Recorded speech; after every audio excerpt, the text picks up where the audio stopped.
Thanks, Brian, and thanks, Bob, for hosting today. I'm Todd Kent with actionCOACH. How many of you had tremendous 2009s? I had a great 2009. How many have a rockstar 2010 going on? I'm going to show you strategies and ideas and techniques that I use with my clients that led to somewhere between a 6 and 203% increase in their business in 2009. And we're trending right now 22% over time. What are you focused on? Are you looking back? Or do you have a present future mindset so you can see what's coming as we go forward? Too many people are living back the history and not looking forward. Chicken Little, Aesop's famous fable. It's really a self-fulfilling prophecy. The chicken never saw anything fall out of the sky. Who really saw a bad economy? Or do we just believe it?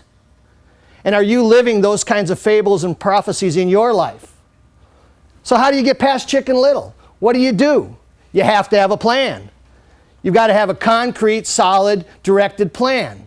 That plan's got to be written down. It's got to be long-term, mid-term, and short-term. It's got to be revisited, and it's got to be shared.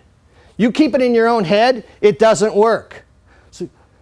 And the third thing is you have to face your fear.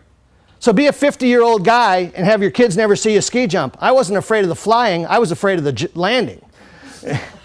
But whatever your fear is, you've got to get over that to be able to get to success. So fears make you stuck with where you are in business, and you got to get past stuck.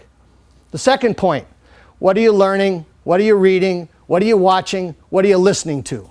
If you're not reading and learning and listening to positive things, change the channel, change the book, listen to different music. You have the ability to change what information you take in.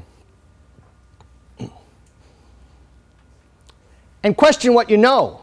For over 50 years, I believed watermelon had to be round or oval in shape. And then the Japanese created a square watermelon market so that they could ship it for gifts.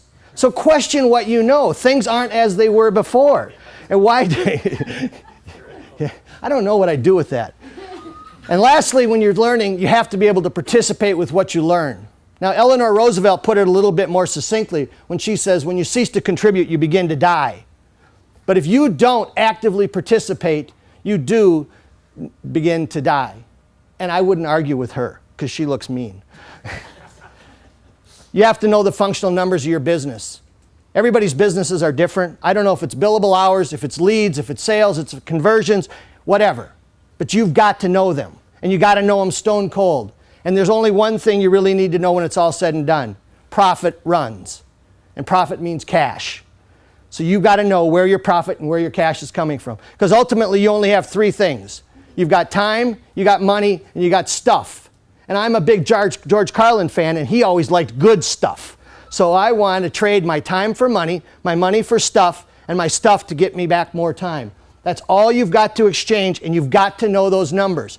You know those numbers by testing and measuring everything you can in your business.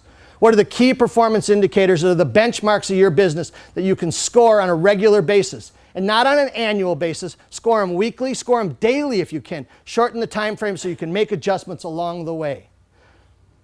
The fourth thing is you have to market. Everybody cuts their marketing budgets when the economy gets tight. But that's the wrong thing to do. You're offering a solution to the marketplace with what you've got. Focus on where you spend your money. Don't just throw it out there like crazy, but don't cut your marketing. Know who you're looking for. If you're looking for over 50 guys that are crazy enough to ski jump, that live on the west side, that have 2 kids in college, are empty nesters and love to travel, you might want to market to my wife and I. But know that. Know specifically who you want so you don't waste your money and you don't waste your time.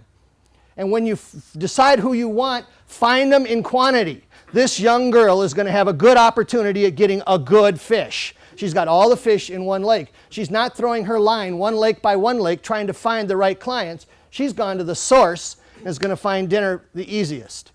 Once you've determined which fish to take and where those people are, there has to be a call to action to get them to buy from you. These 2 young ladies look like they're buying in an online environment. Some marketing company, some company has marketed to them in the language that they understand, that they speak, to make it easy for them to buy. Don't do all that marketing and make it difficult for people to purchase what you've got. The fifth thing is you absolutely have to love the people that do business with you now. It's 6 times more expensive to get a new client than to keep the ones you've got. And I'm not saying say thank you when they leave the checkout line. That doesn't count. Truly, truly embrace your clients. Do something special for them. Know what makes them motivated, what they really want and value. As a matter of fact, literally embrace your clients, as Bob is doing here.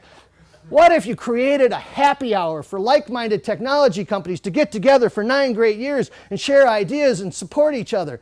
Wouldn't that be embracing your client base? What could you do that would be an event like that? And make it relevant and make it personal.